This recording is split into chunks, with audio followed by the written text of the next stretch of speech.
In this episode, Jacquelyn Strickland, and I will tell you more. I will read her bio aloud, and then we can enjoy the conversation.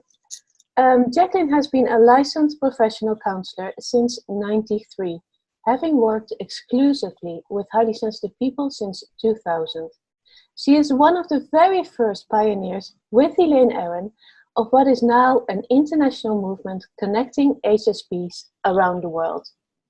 So Jacquelyn and Elaine co-founded the HSP Gathering Retreats since 2001, and there have been 36 and counting national and international retreats. And maybe now already the 37th, we'll ask. Jacquelyn's background in social work, women's studies, cultural diversity, and a graduate degree in counseling have empowered and informed her work since first finding out about our HSP trait in May of '96. Her psychotherapy practice included therapeutic orientations, coaching principles, mixed with a client's spiritual foundation. She has been trained in hypnotherapy and loved her work as an EMDR Level 2 practitioner. She has been certified to utilize Myers Briggs Personality Assessment since '91 and is also very well versed in the use of the Enneagram, using both of these modalities when helpful in her work. She now connects with highly sensitive people around the world as an HSP mentor, coach, educator, and retreat and workshop leader, including the HSP Gathering Retreats. Go there. I've also visited one retreat in Germany at the time, and her Nature as Teacher and Healer retreats held in beautiful Colorado where she lives. She's an expert on sensory processing sensitivity, high sensitivity, and a member of the ICHS, International Consultants High Sensitivity, a group of international professionals trained by Elaine Aron in 2018. Jacquelyn has been married since '78 to an introvert who is part of the other 80%, and she is a proud mother and grandmother, and her oldest son is an HSP, and her younger son most likely a tulip. She is the grandmother of 3 delightful grandchildren, ages 3, 4, and 6. So connect with Jacquelyn at her website or on her Facebook page. Sign up for her newsletter at jacquelynstrickland.com. Here is Jacquelyn Strickland.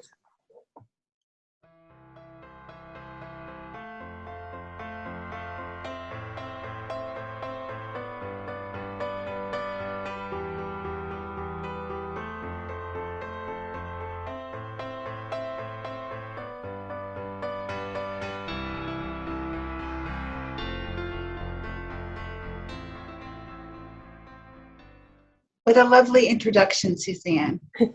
Yes.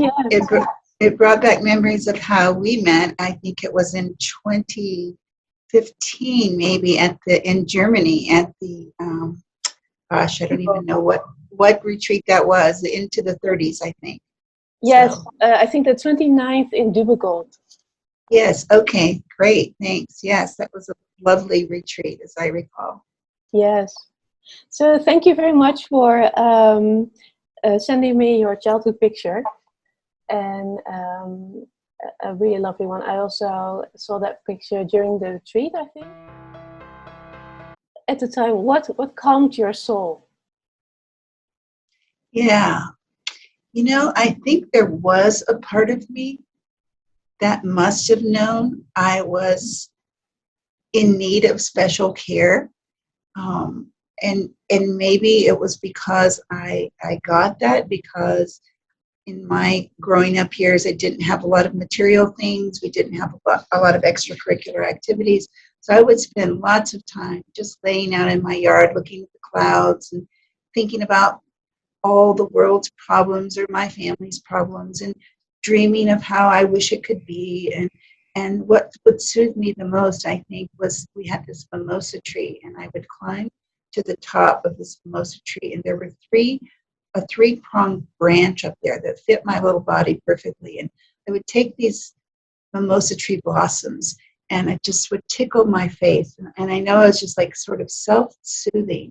And there I felt really beautiful, and I felt really close to God, which I had a deep understanding of God as being love. And I used to go up there and just hang out for, I don't know, it seemed like a long time. And that was really a very soothing thing for me to do. I still love trees, and I still climb them if I can. Oh, that's wonderful. I did not know that. You're still climbing trees. Well, just, when I can, when I'm out in nature, I sort of think, oh, I'm just going to try to lift myself up here and recall those fond memories. Yes, yeah. So was there, from that tree, the branches went all up to women's studies and classicism. I see you smiling now. I'm just thinking about the tree, actually, and it wasn't, that was the tree that I grew up with in Texas. So I did leave Texas in a very synchronistic way, and it was a very blessed transition for me to move from Texas to, of all places, San Fransisco, one of the most beautiful cities in the world, one of the most free and diverse cities. And so for me, it was an incredible transition into a world I didn't really know existed. Yes, yeah. And I created something for you. So picture this. You are standing on the hillside, having a déjà vu in San Francisco, hearing the following words. She was born in the summer of her 24th year, coming home to a place she had never been before. She left yesterday behind her. You might say she was born again. You might say she found the key for every sensitive door. Wow, that is certainly true. And as we know, you probably know, maybe others don't, but those are the lyrics to John Denver's Rocky Mountain High song that was very, very popular in the 70s. And those words still have meaning, coming home to a place I've never been before, and home feeling like, wow, this is me, this is home. Yeah, the world could use a John Denver now, right? Yes. Well, we all could use that. I think we all have that longing and that yearning to come home to ourselves. Especially, everyone has it, I think, and especially these sensitive people, this yearning to embrace our sensitivity as a big part of who we are. Yes. So you did the women's studies, classicism, sexism, racism, classicism, and you shared with me that at a certain point, even before the déjà vu, that the tears were falling, and you said it wasn't me. Yeah, that was my very first women's studies class in 1973. So that tells you a bit how old I am. Anyway, we were dissecting those words, sexism, racism, and classism. And believe it or not, at the age of 24, growing up in the South, not surprisingly, I had never heard those words. They had certainly been my experience, but I had never heard the words. And so when we were dissecting the words in class that day, afterwards on my bus ride home, I just had tears flowing because I realized I had words to explain my experience, which was an experience of feeling out of sync with myself, of feeling pressured to be someone that I wasn't. And and so it was a really gorgeous, beautiful moment. And I wrote in my journal, it wasn't me, it wasn't me, it wasn't me. And I love it. Right over there in the bottom shelf, I still have that journal. HSPs might feel that way when they get to know their HSP self, or they come across the term for the first time, the concept, or read the book. It's like, oh my gosh, there's nothing wrong with me. It's a beautiful moment. Yes. Was it like a transformation moment for you at the time? Oh yes, absolutely, definitely a transformation moment. Yeah. So from there, how did it evolve? Well, from there, I think, intuitively, it evolved into what I call my spiritual journey to empowerment. And it really did incorporate the 6 strategies that I use with highly sensitive people today. And Elaine calls them in her first book. There were 4 of them, but now they've kind of coined the term 5 to Thrive, and I've adapted those into 6 things. And it's just, basically starting on a path of really, really knowing myself, understanding my history, understanding my past, acknowledging my wounds, and healing from those, and making choices which honored me. And oftentimes it was really a process of thinking outside the box and living in my own unique way. Yes. Also healing the wounds through your study, through the women's studies at the time? Yeah, that and being part of the women's movement. And back in the day, we would have these consciousness raising circles where women would get together and we would share our common experiences and the beliefs that we had internalized that were not true. And just doing that within a safe group of women who were all experiencing the same thing was very, very healing. Of course, in my own journey, I've done my own share of therapy. Being a therapist, of course, I welcome doing my own therapy. I think everyone should do their own therapy. It's very healing, I think. Yes, and essential. Yeah. Yeah. So I refer to you and Elaine as the Gloria Steinem of the HSP movement. I've often referred to Elaine Aron as the Gloria Steinem of the HSP movement. You're very humble.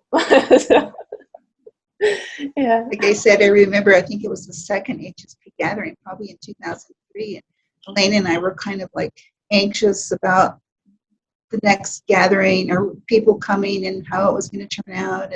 And she was sort of saying, I'm hiding behind you. And I was like, no, you're not. You're the one who started this. You started a movement. And she was like, no, I haven't. I don't want to start a movement. And I was like, well, neither do I. And so we kind of laughed about it. And now 25 years later, here there is an HSP movement. Yeah, it's so HSP. Yes, yes. Yeah. Sometimes I hear or I read in the Facebook groups that highly sensitive men are not understood because of feminism and all other movements started by women. But we also want to emphasize, of course, that it is not to dismantle men at all. It's actually to set them free in a way. And I see that you want to respond to it. Yeah, I remember with my involvement in the women's movement, probably for 5 or 6 years, there was this sort of underground attempt for a men's movement, of which, all of us at the time were thrilled about that and thrilled that men were coming on board. And it sort of seemed to fizzle out, and it got really diversified into what does that mean, and sort of like, just like, the word feminist, what does that mean? Oh, you burned your bra. Oh, you're against men. Oh, you're anti-family, which could be further. Nothing could be further from the truth, by the way. I never burned my bra. I never knew a single person who burned their bra. And no, we do very much value men and very much encourage men to become free of internalized messages that don't honor who they are. Yes, yes. I know. Also having 2 sons yourself. Yes, how you value everything that's going on now, also in the highly sensitive men's. Yeah, I don't know if I should call it a movement, but awareness. Yeah, either or. I suspect with the work that you've been doing with highly sensitive men and the new film that's coming out on highly sensitive men, that you have certainly been part of maybe starting a movement for highly sensitive men. And what does that really mean? Yes, certainly awareness, but it also means coming together and in a collective way and role modeling a different way of being. Role modeling a different way of being. Yeah. For men, for women, for highly sensitive people, that they're the dominant culture of success, definition of success is not what our definition would be. Yeah. Yeah. Yes, and it brings me to wellness because I know that to me, wellness is in a way when people ask, well, what is success? And normally I would say when you can follow your inklings, you know, your that you can act on the things that you feel that you need in that moment. Yes, yes. And in a way that's wellness, and that's also how I regard the HSP gatherings that you do.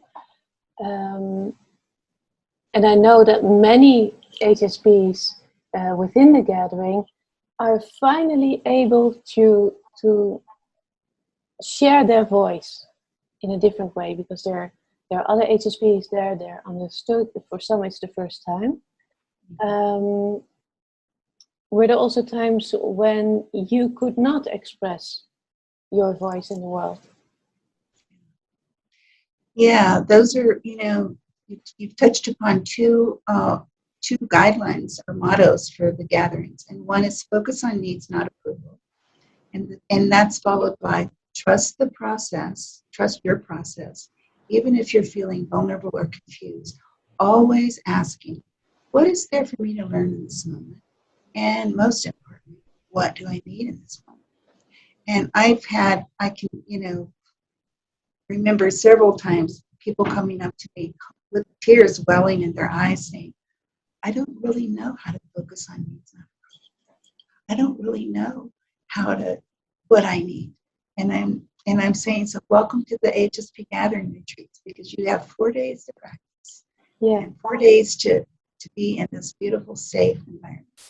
Yeah. For some, it's a total new concept that you can have needs and wants and Desires.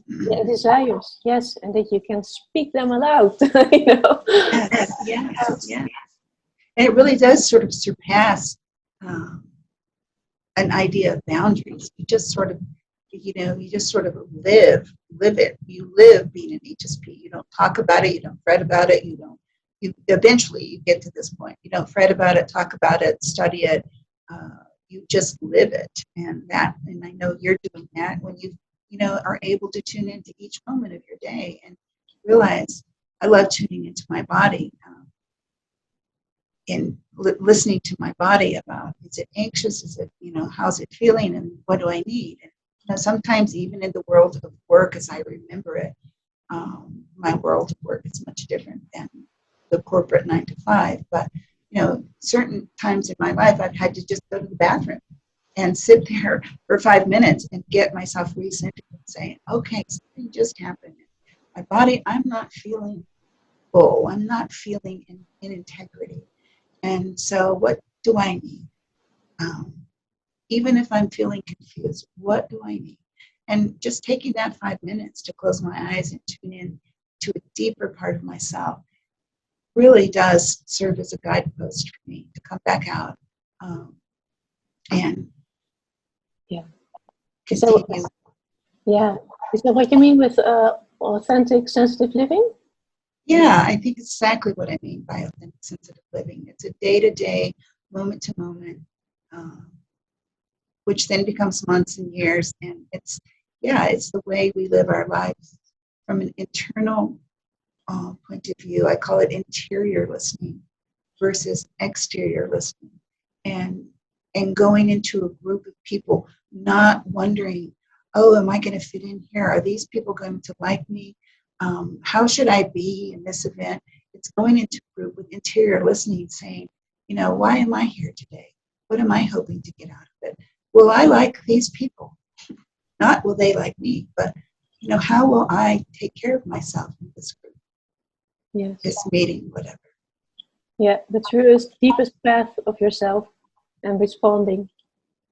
Yes, yes. You asked me earlier about, when I started my path, and I think part of the path for a lot of people is a period of time where you might feel really angry. I know I was angry for probably about 2 years because I couldn't believe how I bought hook, line, and sinker about how I was supposed to be as a woman.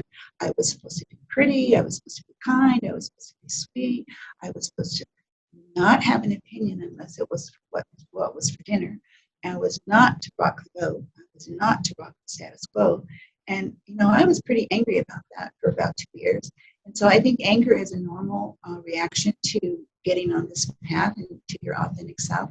And also for many people, I think grief and loss, just feeling like, wow, I've lost these years of believing something that I wasn't. And so I think grief is an emotion to really honor as well and work through it on your way. Yes, definitely. And how did you express that anger at the time? Oh gosh, I expressed it, I think, by becoming pretty feisty, pretty much a truth teller, pretty much like, gee, that was a sexist remark, wasn't it? Or, gee, that was pretty uncalled for. That was pretty racist. Or, just calling out when I saw disrespectful comments. I didn't always do it in a really kind, sweet way either. Yes. So I think anger is actually my friend. The work of Carla McLaren and the language of emotions, anger tells us that something's not right. And so again, going into that deeper part of ourselves and questioning that and honoring it, taking action from there. Yes, yeah, exactly. And how do you think that a highly sensitive woman and a non-highly sensitive woman react differently to, for example, anger or grief? Oh gosh, that's a very good question. I think, and I don't know that I have the answer for that, but I just know that we HSPs tend to, as we know, feel things much deeper on a much deeper level. We process events and situations and experiences and emotions much deeper, much broader. So we might take a longer time to work through those feelings and to find ways to express them, as opposed to maybe there are many women who are part of a patriarchal value system, and that might work for them. It's not just men that are in the system of a system which tells us that there's only one right way, and it's this. There's only one definition of success, and it's this. There's many women, many people for whom that works. And so, yeah, I don't know that everybody would have the same level of anger. Yeah, and a lot of self-compassion. Yes. Oh my gosh, self-compassion, absolutely. I don't know how I ended up with so much self-compassion. Even from a young age, I sort of realized, okay, you've got a tough life here, little one, and so just take care of yourself. How did I develop that? I don't know. I think it was my mother, who was this beautiful, kind, non-HSP, deeply spiritual woman who really comforted me in so many ways. Yeah. Thank you for sharing. And doing all those gatherings and all the work that you did, and within interviews, you probably had some rejection, or cope with even internal rejection. Yeah. I think that's certainly part of the journey when you, absolutely. Feedback that's not helpful, I call that criticism instead of constructive feedback. Yeah, I've had my share of that for sure. Yes, so that's you talked about the inner sanctuary at the gatherings. And, I have my own HSP inner sanctuary, and it's a beautiful place that I can close my eyes and transport myself there at any time.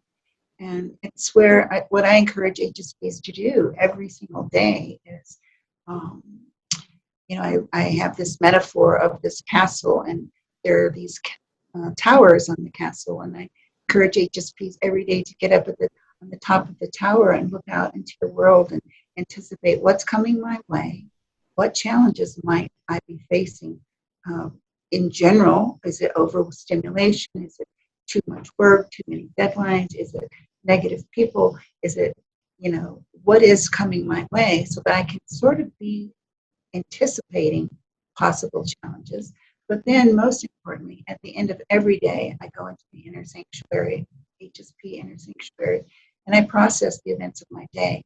Where did I feel misunderstood? Where did I feel hurt? Where did I feel strong? Where did I feel, and just really relive my day and reframe events, and that maybe have made me feel less than or sometimes better than, and reframe those so that I can get back to my center. Yes. Who do you go to for advice? Who do I go to for advice? I go to my HSP inner sanctuary, and I go to nature, and I bring a lot of my challenges and struggles. And inevitably in nature, when I do, especially on the Nature as Teacher and Healer retreat, that's become part of the HSP Gathering Retreats, I always get wisdom from nature. Always, always, always. People, I have a few close friends that I approach when I'm troubled. And I also use therapy when I am really stuck. And I love that. It's wonderful. I think most HSPs benefit and love a place where we can go and really go deep and really express all of our deepest thoughts, fears, emotions, joys. Just hearing ourselves talk, for me, is really gives me a lot of wisdom and answers. Yes. Now, would you advise other highly sensitive women about where to go to for advice or what not to do? Yeah, I think it's really important to be aware of what I have come to call inner circle and outer circle, acquaintances and people. Outer circle people are our acquaintances. They're maybe our neighbors that, we talk about the weather with, or I take the tomatoes from my garden down to my 85-year-old neighbor. We chat about things, and they're my outer circle people. And my inner circle people are who I really open up to my truest, deepest self with. And my inner circle is pretty small, quite frankly. And I think HSPs make a mistake of being too open, too quick, too divulging of their lives and emotions with outer circle people. And then we get, repercussions from that, which make us not feel too great. So again, being really guarded about who we share our innermost self with. I'm going to be doing a video on knowing when, if, and how to share your HSP trait. And sometimes I share it with outer circle people. Just depends on when and if. But again, my advice is just having an inner sense of trust about who the people are that you are sharing with. I think Brene Brown, one of her quotes that I love is, vulnerability without boundaries is not vulnerability. So it's important, I think, to share our vulnerability, but it's not okay to just be wide open with everybody, and that only can cause us disappointment. Yeah, thank you. Thank you so much. Yeah. So, what if I have more than I don't know, thousands of highly sensitive women behind me, standing here? And what is the one thing that you want to share with them? Well, I'm not going to be gender specific, because I think the message for highly sensitive women is the same for highly sensitive men. And that would be to, I'm just going to read something here, is to develop your voice. And how do I define voice? I define voice as knowing what you know on a deep, deep level. And that comes from honoring your lived experiences and honoring your truth. And it takes courage and vulnerability to do that. So for some people to find this voice of inner truth is really difficult and painful. For some, it's not maybe as arduous, but it is a journey to do it, and it's so worth the journey. And then the final thing I would say comes from Elaine Aron. I've heard her say this and many times, or it's in an article of hers that I share at the gatherings. She's saying that we HSPs must have the courage to think differently, to liberate ourselves to a certain extent from the culture, from their culture's views, and to create rather than consume cultural values. So that's my biggest message. Also from my cultural diversity background, how important it is to examine culture's messages to us and create our own rather than consume them by exterior listening. Yeah, thank you so much for your support, Jacquelyn. Yeah, thank you, Suzanne. I love the work you're doing with the men, that Global Summit for Highly Sensitive Men, and your Maverick sessions, and I remember meeting you in 2015, and you were on a mission, and I loved watching your mission evolve. It's been really nice. Yes, you were one of the very, very first who heard about my mission at the time. And since then, I really thank you for your support and being there. And I love that you can see me evolve in everything that I do. So Yes.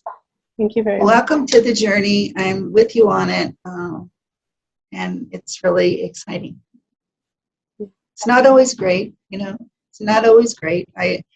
Life is beautiful and life is difficult, and I try to remember those two things when I'm struggling with something. So, yes, thank you very much. Okay, take care. I'm a highly sensitive woman.